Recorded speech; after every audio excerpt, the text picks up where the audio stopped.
Madame, Monsieur, bonsoir. L'explosion d'une voiture piégée devant l'ambassade de Jordanie à Bagdad a fait 11 morts et 57 blessés aujourd'hui. C'est l'attentat le plus sanglant dans la capitale depuis la chute de la ville en avril dernier. Nouveau record de chaleur en France, nouveau record de pollution. Les limitations de vitesse imposées dans certaines communes sont-elles efficaces? Notre enquête semble dire le contraire.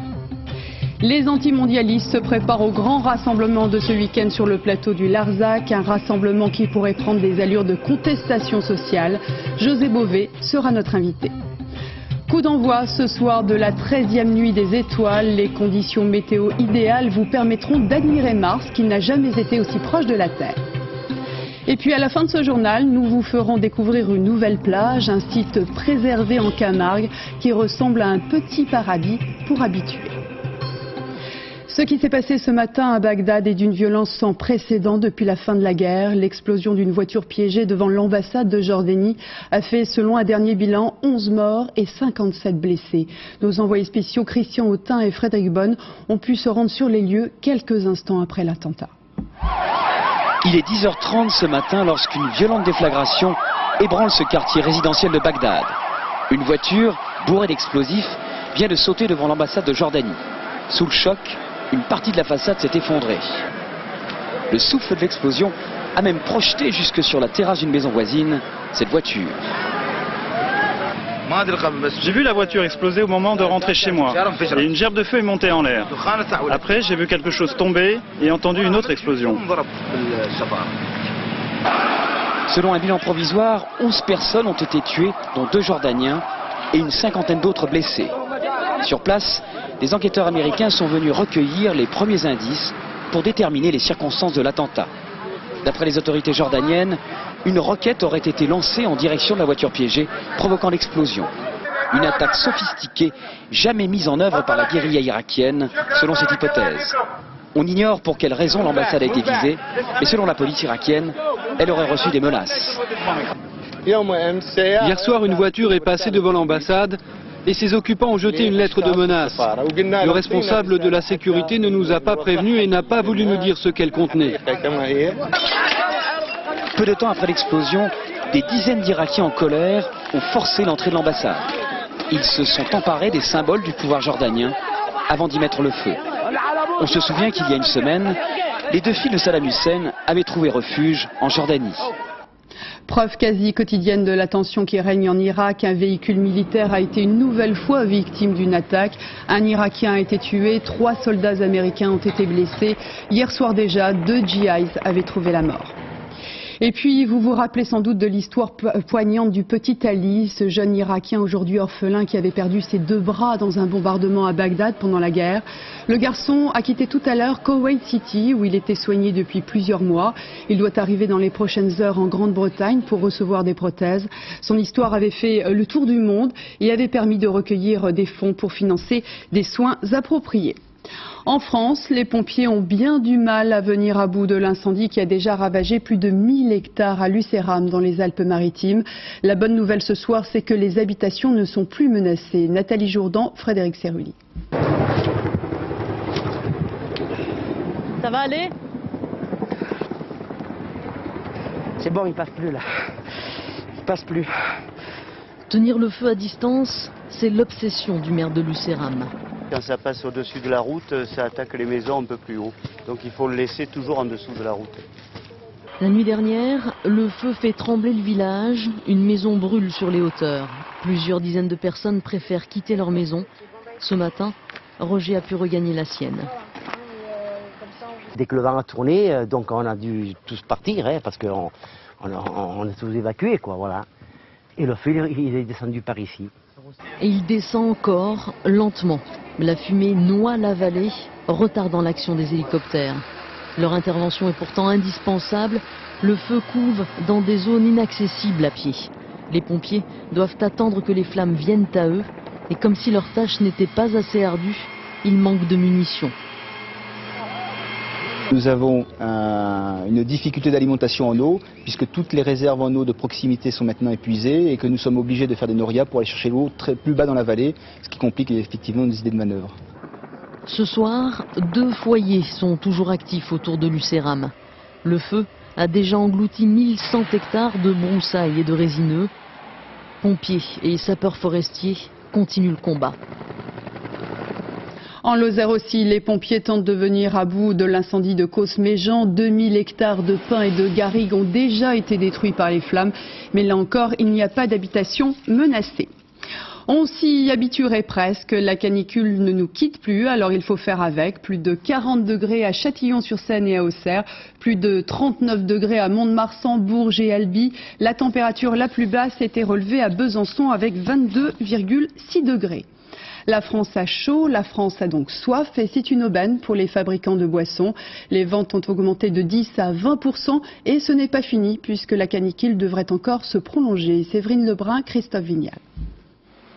À peine mise en rayon et déjà dans le caddie. Dans cette grande surface, 5 semi-remorques de boissons sans alcool, les eaux en tête, sont écoulées chaque jour. Vu la chaleur qu'il fait, là, il doit faire 42 là, mais là on vend 2 fois plus que l'année dernière. Les clients font donc le plein et sont prêts à tout pour dénicher un peu de fraîcheur. On boit, on s'arrose, constamment quoi. Il fait chaud, on n'est pas habitué à cette chaleur. Chaleur exceptionnelle, mais surtout profit record pour cet hypermarché. Pour le seul rayon des eaux, on a fait plus 70 lundi et plus 110 en volume hier. Donc là, c'est essentiellement lié à la canicule. Côté fabrication, il a donc fallu augmenter les cadences. Ici, 40 000 bouteilles défilent chaque heure, 15% de plus que l'été dernier à la même époque. Les 3 chaînes fonctionnent 24 heures sur 24, mais c'est du flux tendu car il n'y a déjà plus de stock. On ne refuse pas de commandes, on essaie de toutes les honorer, mais si ça dure, je ne sais pas comment ça va se passer. Si cette chaleur dure, je ne sais pas comment ça va se passer.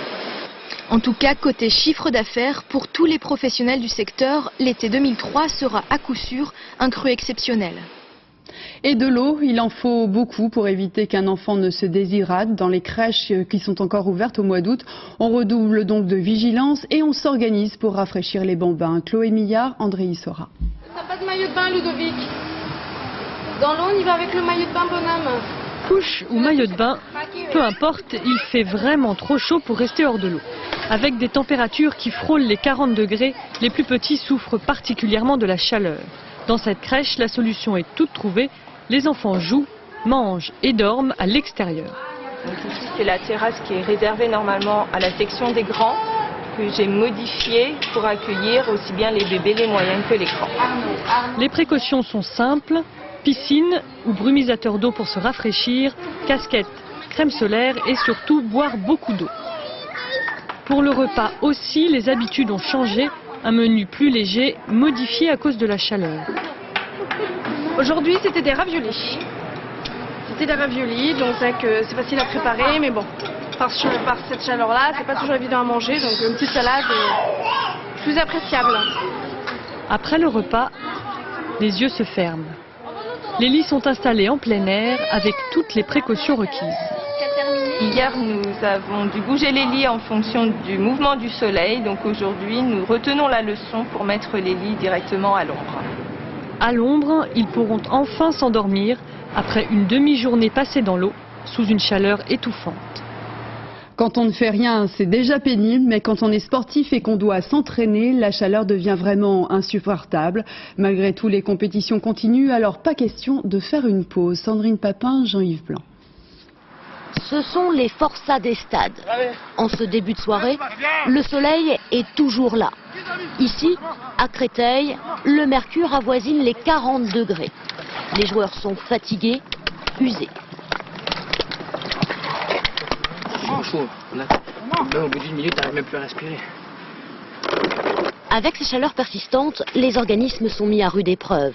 Les joueurs de ce club de 2e division peuvent perdre jusqu'à 2 kilos par jour, et ça n'est pas tout. On est très perturbé au niveau du sommeil, et obligatoirement ils sont déstabilisés parce que bon, ils ont pas la même lucidité, ils ont une perte au niveau énergétique, donc obligatoirement ils sont moins efficaces, donc évidemment ça les déstabilise énormément. À l'intérieur, ce n'est guère mieux. 33 degrés sous les projecteurs. Comme beaucoup de salles en France, celle-ci n'est pas climatisée. On s'entraîne plus tôt le matin, plus tard le soir. Les séances sont moins intenses et pourtant... Vivement l'hiver. Vivement l'hiver que je puisse mettre des pantalons. Récupérer, boire, quelle que soit la discipline. Contrairement aux idées reçues, les nageurs comme ces triathlètes ne sont pas les plus avantagés. On se déshydrate très vite, hein, même dans l'eau. C'est paradoxal, mais bon, faut vraiment beaucoup boire aussi, même quand on nage. Alors bon, quand il fait beau comme ça et qu'on peut pas forcer, on se dit on va bronzer. N'en déplaise aux nageurs confirmés, beaucoup de sportifs rêvent en ce moment de piquer une tête, car la piscine reste quand même l'endroit idéal pour se ressourcer. La chaleur qui dure et la pollution qui s'aggrave. À titre d'exemple, à Lyon, le seuil d'alerte européen a été dépassé aujourd'hui. Et puis, fait nouveau, le centre du pays n'est plus épargné. Pour la première fois, le pic de pollution à l'ozone a été franchi à Limoges, Brive et Aurillac. Face à cette situation, de nombreuses communes demandent aux automobilistes de limiter leur vitesse de 80 à 60 km/h. Ces mesures sont-elles réellement justifiées et efficaces? Certaines enquêtes montrent le contraire. Frédéric Montel, Claude Barnier. Passer de 80 à 60 km/h sur le périphérique parisien, un geste encore peu pratiqué. D'ailleurs, rouler moins vite pour polluer moins, l'idée est contestée par l'Autojournal. On s'aperçoit qu'avec tous les systèmes de pot catalytique, les émissions polluantes au niveau de la vitesse, entre 80 et 60 km/h, il n'y a pas vraiment beaucoup de différence. Et pour vérifier cette idée, le magazine a réalisé ses propres tests sur le périphérique. Dans le cas du diesel, en passant de 80 à 60 km/h, on constate bien une légère diminution des rejets polluants. Un seul exemple, le dioxyde de carbone, moins 8 grammes par kilomètre. En revanche, dans le cas de l'essence, surprise, c'est le contraire, plus 7 grammes au kilomètre. Et comme 60% des véhicules sont à essence, la réduction de vitesse a donc peu d'effet sur la pollution. Ici, à Air Paris, on contrôle en permanence la qualité de l'air de la capitale. Et on le confirme, la baisse de vitesse a peu d'effet sur l'environnement. Passer de 80 à 60 km/h, c'est le moment où on est un peu dans le plat de la courbe. C'est-à-dire qu'on va avoir des efficacités relativement modestes, de l'ordre du pourcent, de 1%. 1% de pollution en moins, c'est peu, mais c'est mieux que rien, estime l'État. Le 60 km/h conseillé, sans PV, est donc maintenu. Une décision symbolique destinée surtout à ralentir ceux qui roulent trop vite. Du nord au sud, aucun pays d'Europe n'est épargné par cette vague de chaleur. Les prévisions pour la semaine prochaine ne sont pas vraiment optimistes. En Espagne, cette canicule a causé la mort de 14 personnes. François-Julien Piednoir. 35 degrés en Suisse, 41 degrés chez les Italiens et même 48 degrés sous le soleil espagnol. L'Europe est à l'heure de l'union caniculaire. Dans tous les pays de l'Europe de l'Ouest, on bat des records. Dans les rues de Florence, l'accessoire à la mode, c'est l'éventail. Il faut chasser les 41 degrés quotidiens. Mais c'est en Espagne qui fait le plus chaud, 45 degrés enregistrés à Séville. Une chaleur brutale, mais une chaleur qui tue aussi. 14 personnes sont mortes en Espagne, dont 11 en Andalousie. Plus à l'est, les Croates doivent supporter une sécheresse record, de quoi affaiblir les personnes les plus fragiles. Au Monténégro, le Danube révèle ses secrets. Les eaux ont tant baissé que des bateaux de la Seconde Guerre mondiale semblent renfloués. Les glaciers suisses alpins supportent eux aussi mal la canicule. La glace fond jusqu'à 4000 mètres d'altitude, entraînant chute de pierres et avalanches. Et même en Norvège, les rennes investissent les centres-villes à la recherche d'un peu de fraîcheur. Cette image au Libéria de ces milliers de personnes qui ont accueilli aujourd'hui en libérateur les premières patrouilles des soldats nigérians de la force de paix ouest-africaine. Dans le même temps, le Parlement libérien a approuvé la démission de Charles Taylor. Celui-ci a annoncé dans une lettre qu'il quitterait son poste de président lundi prochain. Et puis, la justice indonésienne vient de condamner à mort le premier des auteurs de l'attentat de Bali. À l'énoncé du verdict, vous allez le voir, l'homme a éclaté de rire, provoquant bien sûr l'indignation des familles de victimes. Il est accusé d'avoir acheté le fourgon et les produits chimiques utilisés pour l'attentat qui avait fait 202 morts en octobre dernier. Après un suspense digne des films dont il est la vedette, Arnold Schwarzenegger a annoncé qu'il serait candidat au poste de gouverneur de l'État de Californie. Aux États-Unis, on le surnomme déjà le gouvernateur. Yasmina Farber, Aaron Diamond. Please welcome Arnold Schwarzenegger, En bon professionnel du cinéma, Arnold Schwarzenegger a su faire monter le suspense. L'acteur a choisi une émission très populaire, le Tonight Show, pour se lancer dans l'arène politique. Je suis candidat au poste de gouverneur de l'État de Californie. Le super-héros d'Hollywood républicain a préféré terminer sa promotion de Terminator 3 avant d'annoncer un autre scénario, Arnold le Gouverneur. Sarah is irrelevant. I am a machine. Face à Arnold, le démocrate Gray Davis n'a pas vraiment la carrure de Monsieur Univers. L'actuel gouverneur va devoir reconquérir son mandat. Les électeurs californiens, lassés d'une gestion calamiteuse, d'un déficit du budget de 38 milliards de dollars, ont signé une pétition pour des élections anticipées. Mais à Hollywood, politique et star system se confondent. Larry Flint, célèbre éditeur de revues pornographiques, et Mary Carey, une star du X, seront aussi de la partie. Schwartzy, lui, a annoncé un programme sans fioriture. Je vais aller à Sacramento pour faire le ménage. Arnold Schwarzenegger a un célèbre modèle, l'acteur Ronald Reagan, élu gouverneur de Californie en 1966. Si Terminator arrivait à éliminer tous ses adversaires politiques, il deviendrait donc gouverneur de Californie. Mais ce succès ne lui permettrait pas d'accéder à la Maison-Blanche. Arnold Schwarzenegger est né en Autriche. Il faut être né sur le sol américain pour devenir président des États-Unis. Un mois avant le sommet de l'Organisation mondiale du commerce à Cancun, les opposants à la mondialisation se réunissent ce week-end sur le plateau du Larzac. 100 000 personnes sont attendues. Elles retrouveront José Bové, tout juste sorti de prison. Le Larzac qui pourrait bien devenir le rendez-vous des contestations sociales. Céline Crespi, Guillaume Michel. Quand on arrive sur le plateau du Larzac, on met les pieds en terre de résistance. Depuis ce matin, un village sort de terre pour dire non à la mondialisation. On attend jusqu'à 100 000 personnes, alors ça nécessite un peu d'organisation. La réunion gestionnaire, elle est demain matin ici à 9h. Si tu n'y es pas, on te règle de la liste. Ici se côtoient nouveaux engagés et vieux routards du militantisme. Je suis un nouveau militant, le mouvement altermondialiste, je le découvre depuis 6 mois à peu près. Je l'ai découvert plus à l'occasion du G8 à Annemasse. On a été d'anciens militants, diverses organisations, syndicales, associatives et politiques. Et OPC, une grande partie. Confédération paysanne, attaque, G10, droit au logement, tous sont en ligne de mire l'Organisation mondiale du commerce.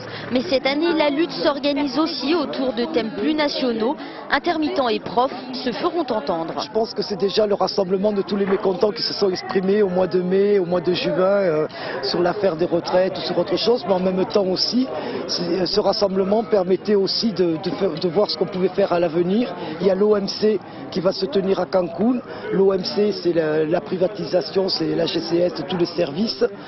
Forum de discussion, expositions et concerts se tiendront pendant 3 jours, avec pour vedette Manu Chao, mais surtout le tout récemment sorti de prison, José Bové.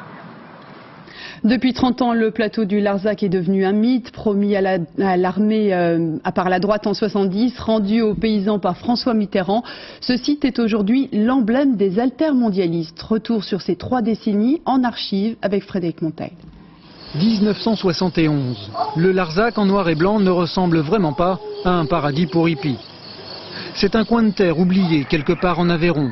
Un sol calcaire parsemé de cailloux, des villages en ruine, abandonnés.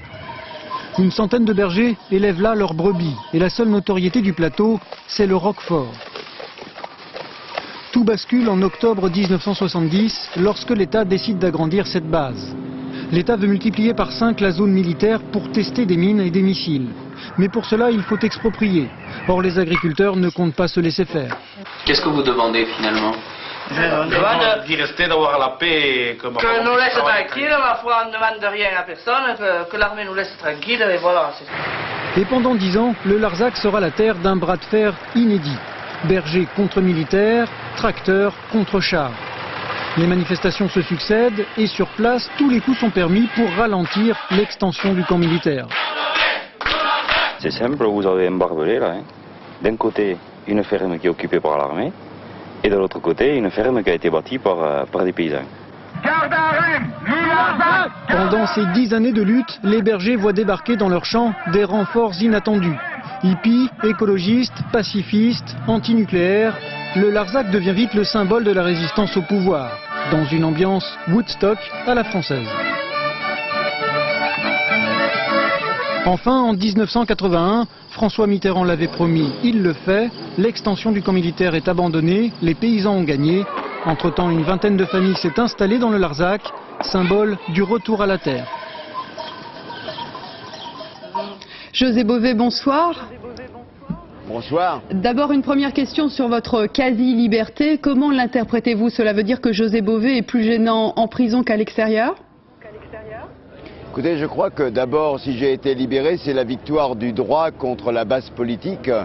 Je crois que le dossier qui a été déposé, c'est le même qui est déposé pour des milliers de personnes actuellement condamnées à des peines inférieures à 1 an. Et donc, je n'ai pas bénéficié d'une mesure particulière. C'est simplement le droit qui a eu le droit d'aller jusqu'au bout. Et je crois que c'est ça qui est important. Je crois que dans cette affaire, le droit l'a emporté sur la politique. Alors, on l'a entendu dans le reportage, cette année, les acteurs des récents mouvements sociaux se sont joints à votre rassemblement. Concrètement, comment allez-vous fédérer tous ces courants qui sont finalement très très différents? Écoutez, il y a un parallèle, un véritable parallèle entre 1973, qui est la date du premier rassemblement contre l'extension du camp militaire. Quand ce rassemblement avait été décidé, nous ne savions pas qu'au même moment, eh bien, des ouvriers occuperaient une usine à Besançon, les ouvriers de l'IP, et le rassemblement, en plus de soutenir les paysans, est devenu un rassemblement pour dire que ouvriers et paysans étaient dans le même combat. Eh bien, nous sommes dans la même situation aujourd'hui. Ça fait près d'1 an que nous avons décidé d'organiser ce rassemblement contre le sommet de l'OMC qui va se tenir à Cancun au Mexique. Et au printemps, eh bien, un certain nombre de mouvements sociaux ont émergé. D'abord contre les retraites, puis ce sont les enseignants et enfin les intermittents qui ont pris, qui sont arrivés à se rendre compte que ceux dont ils étaient victimes, eh bien, c'était la même logique de marchandisation de secteurs d'activité qui n'avaient rien à voir normalement avec le commerce. Et c'est pour ça qu'aujourd'hui, eh bien, ces mouvements se retrouvent ici. Mais José Bové, est-ce que vous vous considérez toujours comme un leader syndical ou aujourd'hui, finalement, vous êtes un homme politique? Fondamentalement, je suis porte-parole de la Confédération paysanne, j'entends le demeurer, et ce qui est pour moi le plus important, c'est que le mouvement social garde son autonomie. Aux acteurs politiques de faire leur travail, à eux d'entendre le discours du mouvement social et de le traduire quand il se présente. Moi, j'ai décidé d'être syndicaliste, je suis paysan, et il n'est pas question pour moi de me présenter à une quelconque élection politique, ce n'est pas mon rôle, je suis un syndicaliste avant et tout. José Bové, en un mot, dans 1 mois aura lieu le sommet de l'Organisation mondiale du commerce à Cancun, la justice vous oblige à rester en France, ça veut dire que vous n'irez pas à Cancun? La justice m'a dit que si je devais, pour demander à quitter le territoire, il faut que je demande au juge d'application des peines. Aujourd'hui, j'ai reçu une invitation de la part de l'Organisation mondiale du commerce, puisque je suis accrédité pour aller à Cancun, donc je demanderai au juge d'application des peines l'autorisation de me rendre au Mexique. Je pense que c'est un moment... Et si vous n'avez pas cette autorisation, oui, vous irez quand même? Écoutez, je pense que si je n'ai pas cette autorisation, nous allons décider dimanche de manifestations très importantes en France contre le sommet de l'OMC. Si je ne suis pas à Cancun, je serai dans les rues en France contre la marchandisation de la planète. Je pense que comme à Seattle en 1999, nous pouvons gagner contre l'OMC. José Bové, merci beaucoup. Un homme de 81 ans est décédé hier de la maladie du légionnaire à Montpellier. 17 autres personnes ont également contracté cette infection respiratoire. Certaines sont ce soir dans un état préoccupant. France Arvois, Pascal Ponce. Le premier cas s'est déclaré le 31 juillet, d'abord isolé. Mais depuis lundi, 17 autres patients atteints de légionellose ont été hospitalisés à Montpellier. Et hier, la bactérie a fait sa première victime, un homme de 81 ans. Il y a actuellement plusieurs patients en réanimation et on a tous les grades en fait de gravité, des personnes qui actuellement sortent du service parce qu'elles ont été traitées et vont beaucoup mieux, et d'autres qui actuellement sont effectivement sous ventilation mécanique. Essoufflement, toux sèche et fièvre, ce sont les symptômes causés par la Legionella. La bactérie prolifère dans l'eau entre 25 et 45 degrés. Parmi les malades, des retraités et des actifs, de Béziers et de Montpellier, pas de membres d'une même famille, bref, aucun lien évident. On se dit qu'une des sources communes pourrait provenir des systèmes de ventilation collectifs qui peuvent recracher de la vapeur d'eau dans l'atmosphère, la vapeur d'eau qui peut contenir des légionnelles. Ça c'est déjà vu dans d'autres situations. En clair, la climatisation d'un centre commercial, par exemple, pourrait être à l'origine de ces 18 cas. La préfecture de l'Hérault a ordonné hier le contrôle et la désinfection de tous les systèmes de climatisation dits humides recensés à Montpellier. Le corps d'une adolescente de 16 ans a été retrouvé au bord d'un chemin à Saint-Martin-de-Ré en Charente-Maritime. L'hypothèse de l'agression sexuelle semble se confirmer ce soir. Christophe de Valambra, Alain Darigrand. Le corps de la jeune fille a été retrouvé hier en début d'après-midi au pied de cet arbre, sur le bas-côté d'un petit chemin de terre très peu fréquenté. C'est sa mère qui l'a découvert. Inquiète de ne pas voir sa fille rentrer déjeuner, elle est partie à sa rencontre et a trouvé son corps sans vie, partiellement dénudé. Les premières constatations des enquêteurs rendent plausible l'hypothèse d'une agression de nature sexuelle et d'une mort d'origine criminelle. Le corps ne portait ni trace de coups de couteau ni blessure par balle. Les enquêteurs travaillent à déterminer la cause et les circonstances précises du décès de la jeune fille. Nous avons mobilisé 50 enquêteurs dès ce matin pour approfondir toutes les recherches. Et je peux vous dire que tous les moyens seront mis en œuvre pour résoudre et pour identifier l'auteur de ce crime odieux. En attendant une piste valable, les gendarmes poursuivent leur enquête dans l'entourage de la jeune fille. Sur ce marché de Saint-Martin-de-Ré, par exemple, où hier matin, elle aidait son père à vendre les huîtres de l'exploitation familiale. L'autopsie de la victime a été pratiquée cet après-midi, notamment pour vérifier l'hypothèse d'un viol, mais les résultats n'ont toujours pas été rendus publics. Les enquêteurs indiquent n'exclure aucun domaine de recherche, tant parmi la population locale que les vacanciers ou des personnes de passage. Le secrétaire général de la mairie de Valence-d'Agen dans le Tarn-et-Garonne a été tué la nuit dernière d'une balle dans la poitrine devant son domicile. Selon son épouse, Pascal Mébon aurait remarqué une voiture stationnée devant sa maison.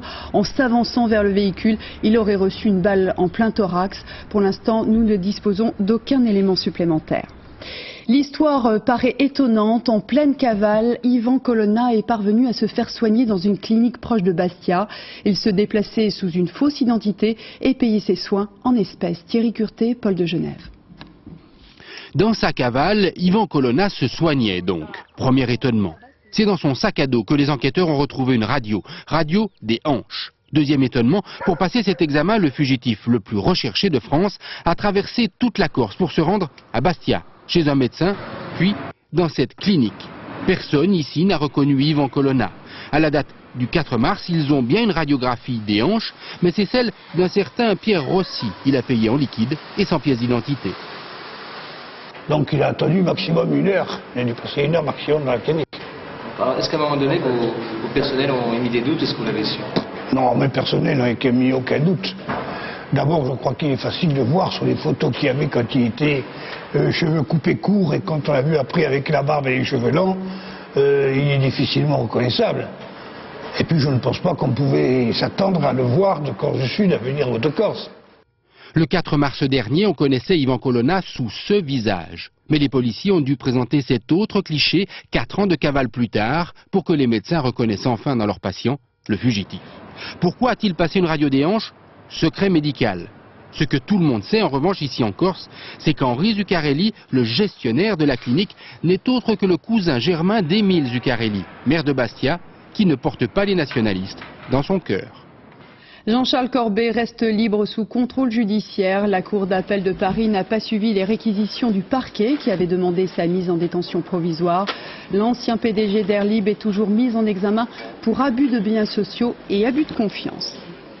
La Lituanie est bien déterminée à juger Bertrand Cantat sur son territoire. Selon le parquet de Vilnius, le procès pourrait avoir lieu dès septembre. Mais côté français, les avocats du chanteur et de la famille Trintignant veulent utiliser tous les moyens pour obtenir une extradition. Jérôme Soulard, Céline Rousseau et Emmanuel Bach. Les autorités judiciaires l'ont décidé. Bertrand Cantat ne devrait pas quitter la Lituanie.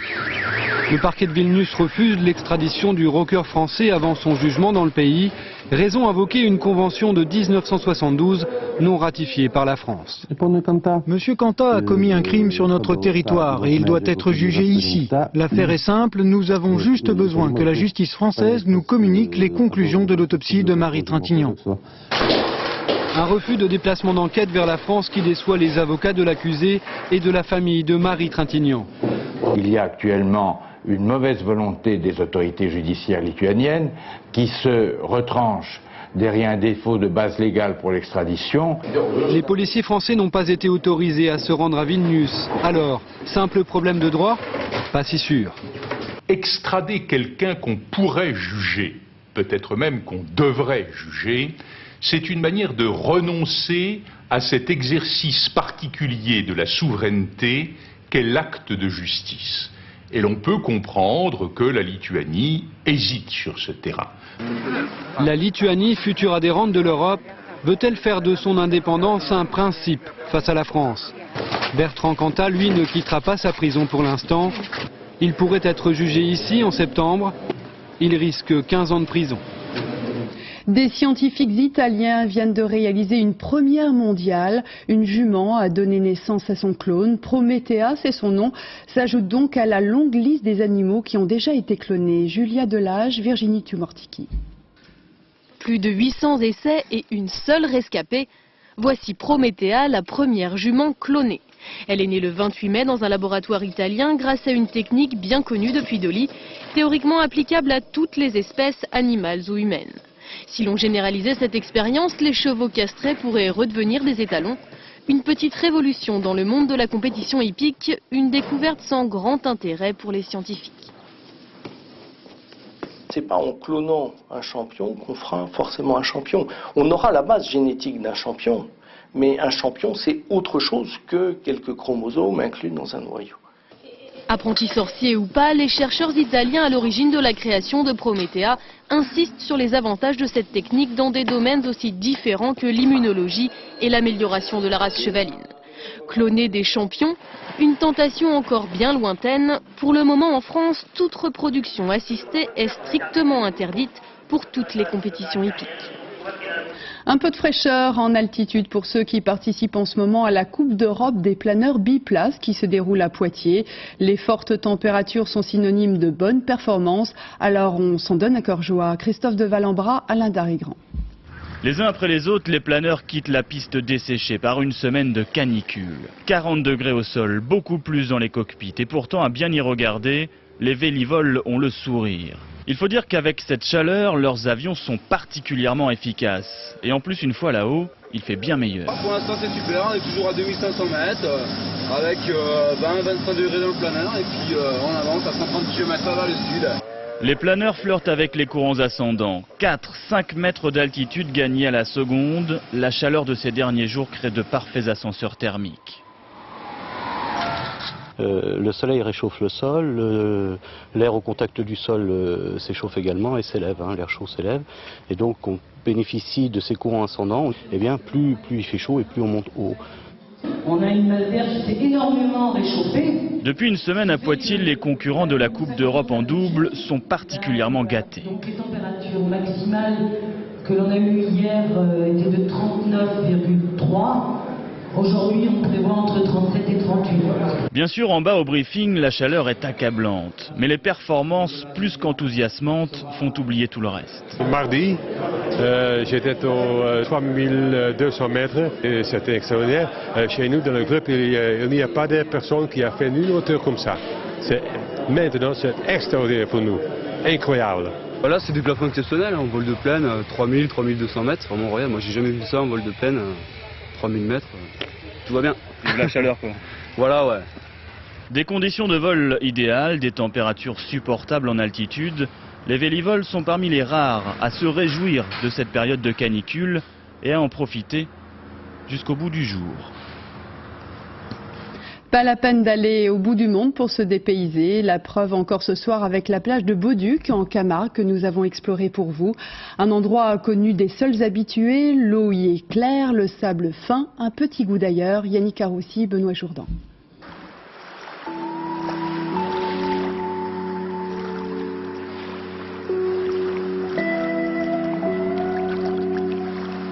Un îlot de nature intact entre delta du Rhône et Méditerranée.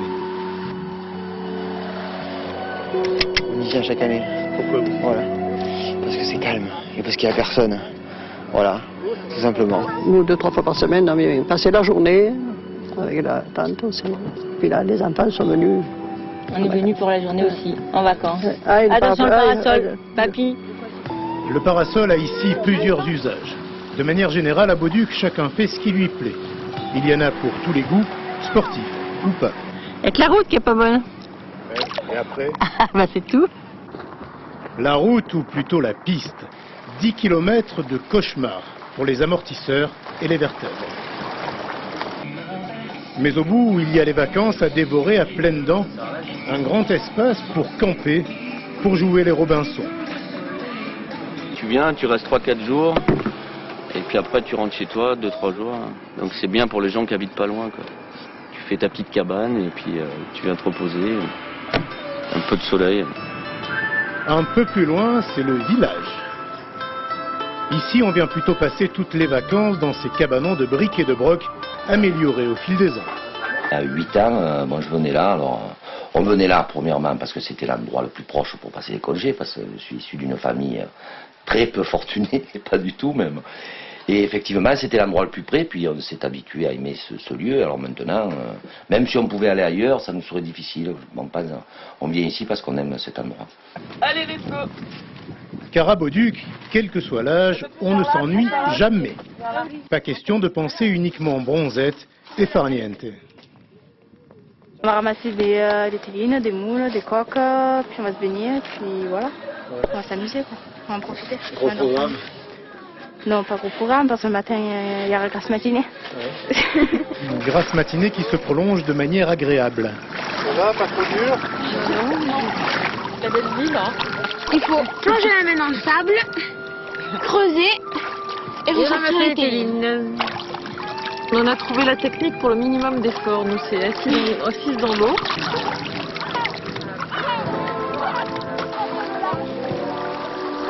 Pêche au coquillage, baignade, chacun trouve son compte dans ce petit coin de bout du monde que tous voudraient garder secret.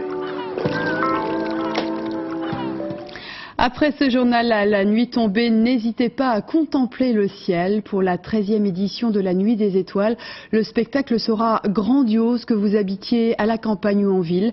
Les conditions climatiques sont optimales pour admirer la planète Mars qui n'a jamais été aussi proche de la Terre. Nicolas Châteauneuf, Bernie Mériot.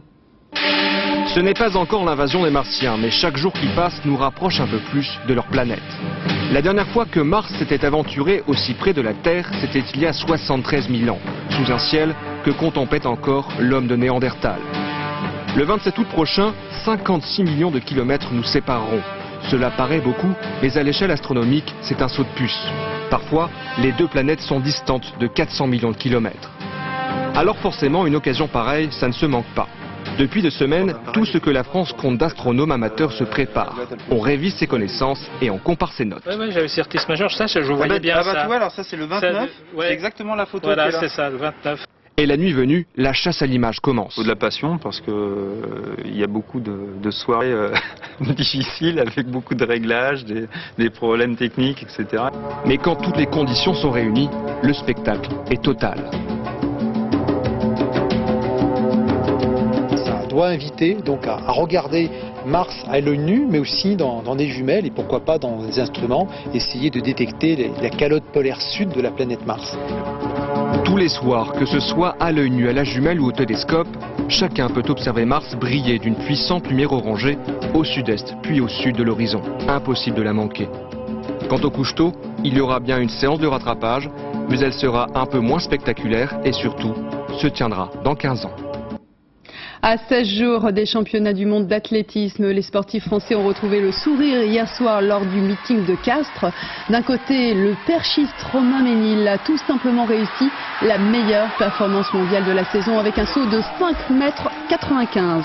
Quant à Stéphane Diagana, il a enfin réalisé les minima qualificatifs du 400 mètres haies pour le rendez-vous de Saint-Denis. Après une période de doute, le voilà donc rassuré. Arnaud Moreau, Frédéric Pasquette. Stéphane Diagana n'a jamais été aussi seul. Dans 1 heure, il foulera la piste du petit stade de Castres. Sur un terrain annexe, l'instant est à la concentration, au dernier réglage. Dans sa tête, un objectif, réaliser le temps qualificatif pour les championnats du monde de Saint-Denis. 20h55, Diagana entre en piste. C'est l'heure de chasser tous les doutes. L'ancien champion du monde du 400 mètres haies n'a plus le droit à l'erreur. Il ne lui reste que 3 semaines pour se préparer avant l'épreuve mondiale. 49 secondes et 20 centièmes, c'est le temps à réaliser afin de gagner son billet pour le Stade de France. Stéphane finit sa course exténué, mais il n'est pas au bout de ses peines. Il faut attendre quelques secondes avant le résultat officiel, des secondes qui paraissent des heures. C'est terrible, on veut le délivrer, Stéphane. Quelques secondes. 48, 68. C'est la délivrance, Stéphane ira au Stade de France. C'est pas une belle course, c'est pas beau, c'est à l'énergie. Mais là, il m'a fallu sortir vraiment tout ce que j'avais et je suis content parce que c'est peut-être la première fois que j'étais autant en difficulté sur le plan psychologique. Là, ça me rassure. La satisfaction est de courte durée. Stéphane doit maintenant récupérer pour s'entraîner encore. Car le temps réalisé hier est insuffisant pour espérer gagner une médaille le 29 août prochain. L'objectif pour moi, c'est un podium. Maintenant, est-ce que j'en aurai les moyens? On verra bien. De toute façon, il faut partir pour ça. Stéphane a quitté Castres soulagé et les athlètes français aussi. Leur chef de file est qualifié.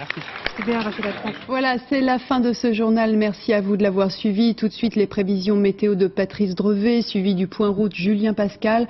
20h50, faites entrer l'accusé avec Christophe Ondelat. Ce soir, l'affaire Patrick Dils. Et puis, France 2 fait savoir dans le cadre d'un droit de réponse que le lundi 14 juillet, au cours d'un sujet concernant une jeune Britannique portée disparue qu'on aurait vue en France avec un ancien soldat américain avec lequel elle correspondait par Internet, une image du site mythique.fr a été diffusée lors de l'évocation de cas de pédophilie par Internet. La société éditrice de ce site entend indiquer qu'elle n'a aucun lien direct ou indirect avec le sujet du reportage et que les utilisateurs de son service de rencontre doivent être âgés au minimum de 18 ans. La chaîne qui précise en outre qu'il n'y a pas d'autre lien avec les sites mentionnés dans ce sujet. Voilà, comme tous les soirs, on termine par des images. Cette fois, elles nous viennent de Rostock en Allemagne. La ville est pendant le mois d'août la capitale de la voile. Un rassemblement de splendides embarcations, de vieux gréements qui font revivre la navigation traditionnelle. Excellent week-end à tous, à lundi.